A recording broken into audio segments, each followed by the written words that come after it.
The good news? You got a job. The bad news? You're a plague corpse cart driver, hauling 80 plague-ridden bodies through town every morning. Your job was arguably the worst one during the Black Death, when the only thing spreading faster than the plague was the smell. You roll your cart through town yelling, "Bring out your dead!" hoping no one drags out someone who's still breathing. Your boss gave you one instruction: poke the body. If it moves, don't take it. You're not a doctor. You're not even a gravedigger. You're just the last person alive still willing to touch a corpse. And if you're lucky, you don't catch the thing that killed them. You didn't apply for this job. Nobody did. You were either too poor to say no, or unlucky enough to be volunteered after the last cart driver keeled over. The job came with exactly 3 things: a wooden cart, a long stick, and a list of homes marked for pickup. The pay was worse than the job. Some days it was a crust of bread. Or if someone pitied you, maybe half a jug of spoiled ale. Most days, just more bodies on the cart and fewer people in town. You hauled corpses from doorsteps, dragged them out of alleys, pried them off the street. Families left them out and slammed the door behind them.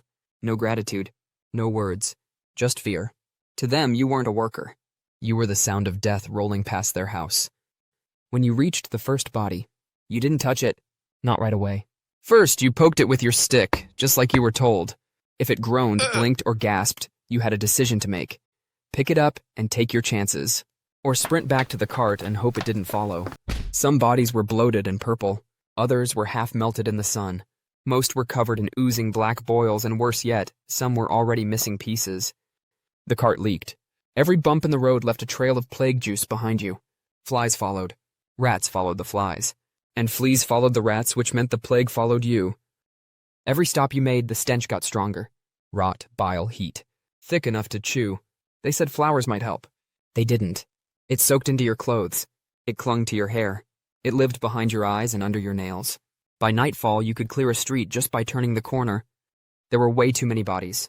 They piled up faster than you could haul them, carts overflowing, doorsteps stacked, alleyways clogged.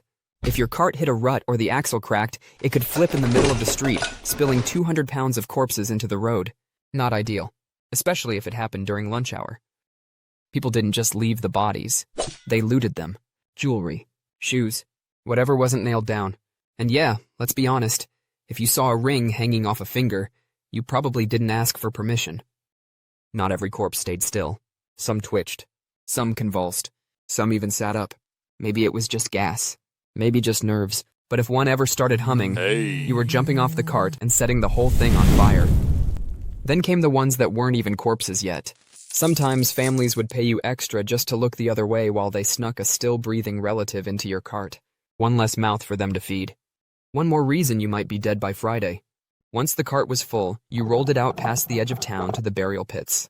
Some were so deep they swallowed entire neighborhoods. No time for ceremony. Just dump the bodies and move on.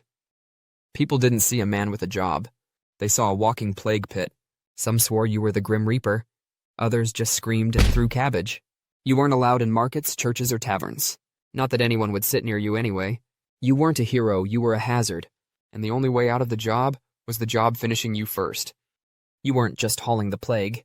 You were breathing it in, touching it, soaking in it every time that cart splashed. The wheels were caked with blood and bile. The handles slick with whatever oozed out last. And no matter how careful you were one bump away from a face full of death. If the Black Plague caught you, it didn't let go. First came the fever, then the vomiting. Then the swellings, big as eggs, turning black and sometimes bursting. Some people lasted a few days. Most didn't. And once you got it, everyone knew. They didn't scream. They didn't cry. They just shut the door and waited for someone else to haul you away. So, if your job involves more bodily fluids than paperwork, or you can step over a corpse without losing your lunch, you might have made a decent plague cart driver. And if you want more grim jobs from history that'll make your job feel like a day at the spa, you know what to do.